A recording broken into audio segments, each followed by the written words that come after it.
May the words of my mouth and the meditations of all our hearts be always acceptable in your sight, O Lord, our strength and our Redeemer. Amen. Would you please be seated?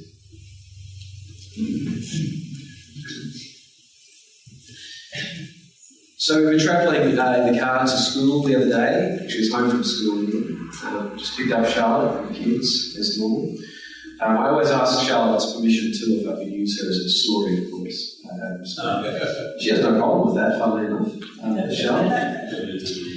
But we were travelling home from school, and Charlotte pipes up from the back, "Daddy." Yes, honey. She said, I know what I want to be when I grow up. I said, "Well, what do you want to be?" Said, "I want to be a puppy." That's lovely, honey. It's very nice. Is there anything else you'd like to be? She thought for a little while. She said, "I want to be a superhero." I said, "Honey, I'm sure if there's anybody who could be a superhero." She has these wonderful ideas about what she'd like to be when she grows up, but they're never occupations, which I actually think is good. They're always these kind of outlandish things, like a puppy, and then she spends, without kidding, she'll spend the next 3 or 4 hours pretending to be a puppy. It's wonderful. Crawling around on the ground, following you around, yapping, "Daddy, can I be your puppy?" So she's a puppy, quite constantly a superhero. She loves that. She really wants to be a superhero when she gets older. And then there's the inanimate objects, like a lamp. She wanted to be a lamp at one point. And she wanted to be a chair, and then she nibbled her head off and ran away. So all of these kind of crazy ideas about what she'd like to be when she gets older. Now, why do I bring that up? Because in Charlotte's mind, of course, that's not confusion. It's perfectly reasonable. She wants to do these things. But as, a grown person who still doesn't know what they want to be when they grow up, listening to Charlotte say these things, my mind's now been tainted and filled with all the things of being an adult.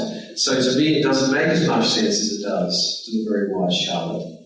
To me, it's completely confusing. Why do you want to be a puppy when you grow up? I think sometimes we're confused about the resurrection. What's it going to be like? Is that a fair statement? Yeah, I think it is. I've spoken to quite a few people about this, about the idea of resurrection. And it can be quite confusing.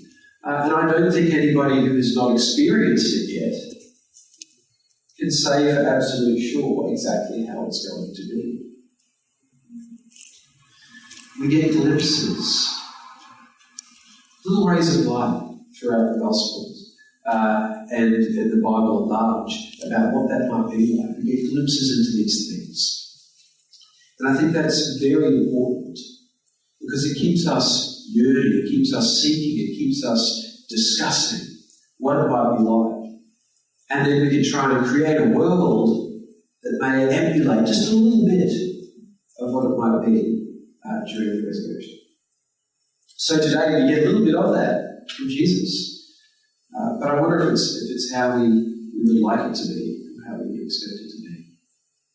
So setting the scene for this gospel, it's another incredible story.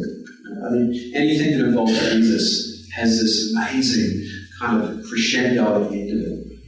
And today's the same. We have the Sadducees and the Pharisees. Right? In Luke's gospel, the scribes and Pharisees are used basically interchangeably. There are times when he says scribes, puts a few words around that, and means something slightly different to Pharisees. There are times when he says Pharisees, puts a little bit of word around that. It's slightly different to scribes. But then there are other times when they are used to mean essentially the same thing. Scribes and Pharisees, what we do. So, we have the Sadducees and the Pharisees. If you haven't read the reflection yet, you may not know how they differ so much.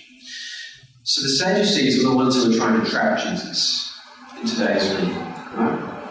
The Sadducees, they were a bit different than the Pharisees.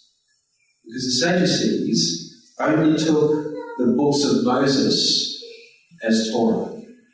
as their holy books, their scripture. So they only took the books of Moses.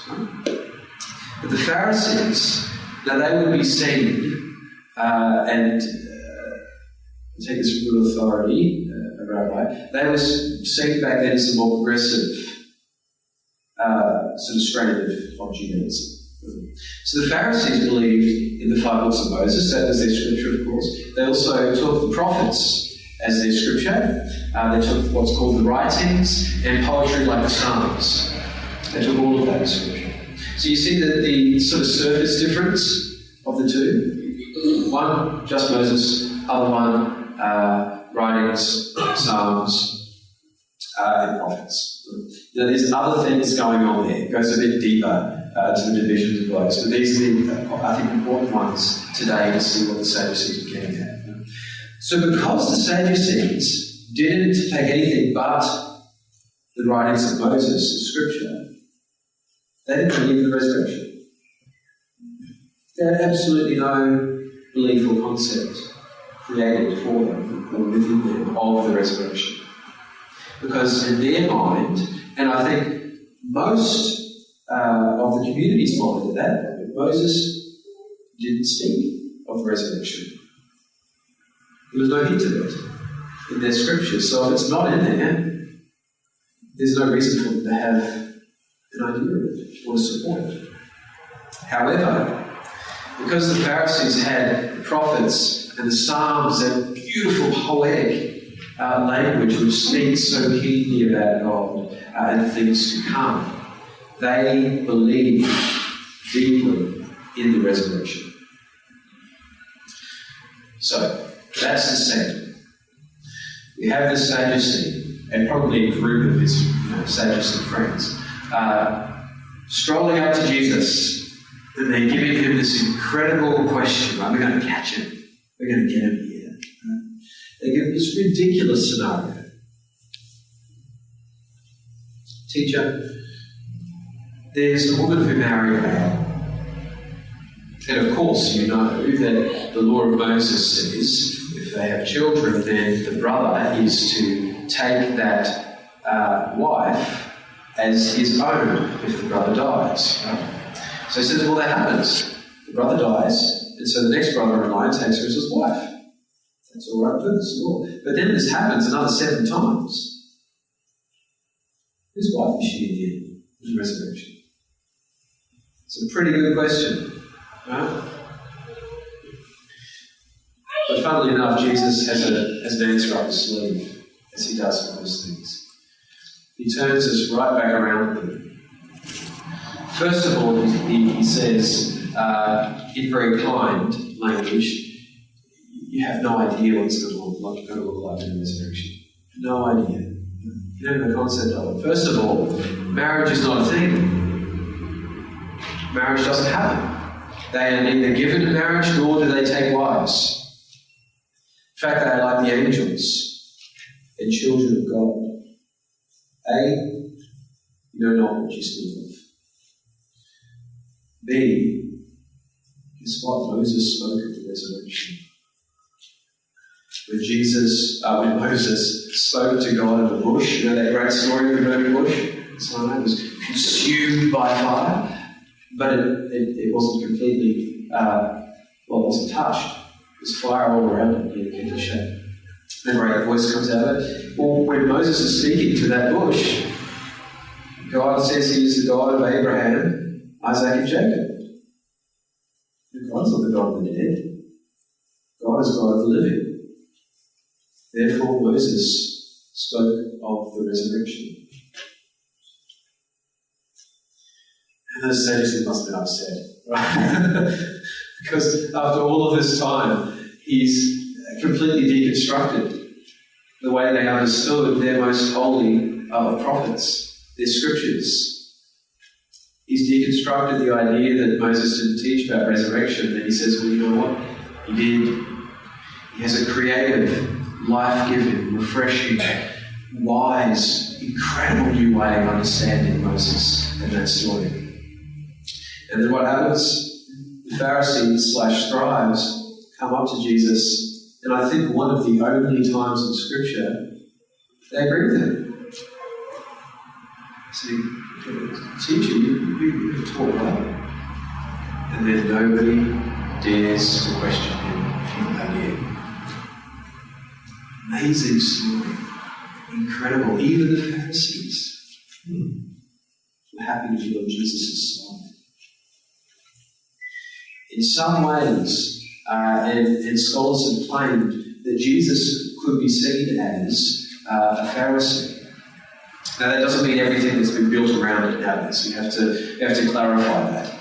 Not the idea of Pharisees who are hypocrites and who follow things, who tell others to follow things directed by the law and don't do it themselves. But the idea that Jesus believed in resurrection too. He was part of that stream of Judaism. So what does Jesus tell us about the resurrection? Did anything stand out to any of you? Anything surprise anyone? Or is it exactly how you expected it? He gives us a little glimpse, doesn't he? He tells us a little bit about the resurrection in the story. They either take wives or are given in marriage. The resurrection. That whole concept in this writing from Luke, the author of this passage, that whole concept of marriage, the giving and the taking, doesn't exist in the resurrection of the kingdom to come. That's tough. I don't know about you, but that challenges me. I mean, I hate to think of a time when I wasn't married to my wife. Is that a fair statement? I find that very, very difficult. However, he's teaching that this whole idea about marriage, the giving and taking of people within it, the kingdom of God, the resurrection, is so much different to the systems that we will deal with. We're like angels, like the angels. We are sons of God, children of God.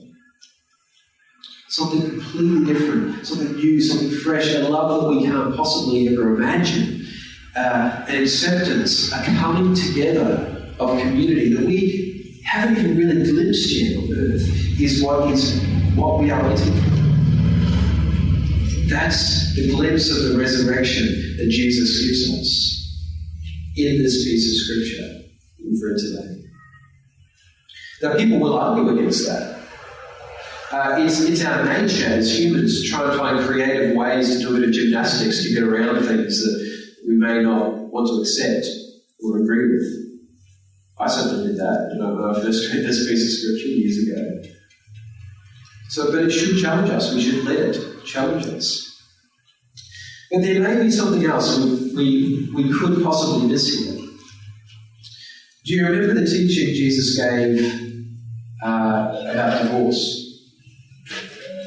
Does that spring to mind? Jesus uses the law of Moses again, but brings out a new theological idea of it in order to bring some more equality to the situation. No? Remember that piece of Scripture? You've heard it said that if anybody wants to divorce a wife, they are to give them a certificate of divorce and dismiss them. But I say to you, anybody who divorces their wife on any grounds apart from unchastity, they say, is committing sin. Anybody who marries a divorced person is committing adultery. Now, if we jump that on today's society, it's very difficult to take. However, if we dig and we understand what was happening at that time, remember we hit on that it was okay for a man to give a certificate of divorce to his wife and just dismiss her. Right? But what did that do? Well, that left her to the mercy of her family. Or it left her destitute and on the streets. Could a woman do the same thing? No. It was only the man who could do that so quickly and easily. When Jesus says, no, you can't do that anymore, you have to have a good reason, he's restoring some power and respect to the other half of that relationship, to the other half of that marriage. No longer can they just be dismissed and cast off like trash. There has to be a reason. Now, in today's modern society, there's a lot more equality there. There's a lot more checks and balances to make sure that there can't just be a dismissal like that and somebody left completely destitute. It's not perfect. It's never.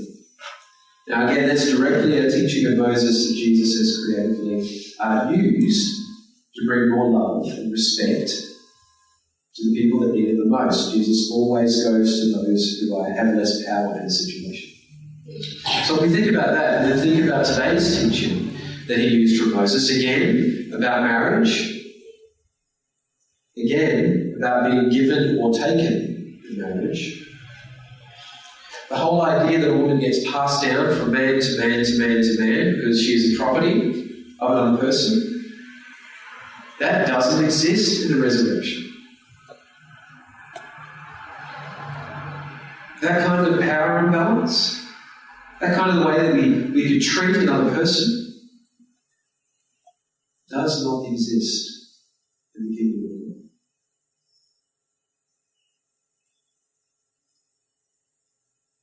Yes, this teaching is about resurrection. This teaching is about Jesus reminding his people that the resurrection is something to wait for, to long for. The resurrection is something real and worth seeking after. But it's also a teaching about how we treat each other. 2 weeks ago we had that teaching about the rich ruler who asked, "What must I do to inherit the kingdom?" Jesus says, "You know all the commandments, but you only reads off 6 of them, not the 10, the 6. What do they have to do with? How we treat each other. The 6 social commands. Again today, he teaches about how we treat each other. Yes, it's about resurrection, but it's also about respect. It's about understanding that nobody is property of anyone else. That in the kingdom of God, we are no longer slaves. We are children of God. We no longer belong to anyone but God. We no longer have pain because of how we may be coloured by anyone else. We have joy and love and peace because we are worshippers of God. We come home to the one who is above and over and within and beyond all else. So we can thank God, I think, for lessons that challenge us. We should never stop them from challenging us. If something comes to us from Scripture, or if somebody says something to us that may be a bit different to how we've understood Scripture, may we never just cast that off. Because that's a rejection of how much Scripture should be to us. May we never be afraid to enter into that discussion. May we love it enough to be vulnerable and allow it to change us. May we always remember we have this beautiful gift and promise of the resurrection. And part of the way to get there, and one thing to remember about that resurrection, is it's about love and respect and service, repentance and joy. In the name of God, the Creator, Redeemer and Sustainer,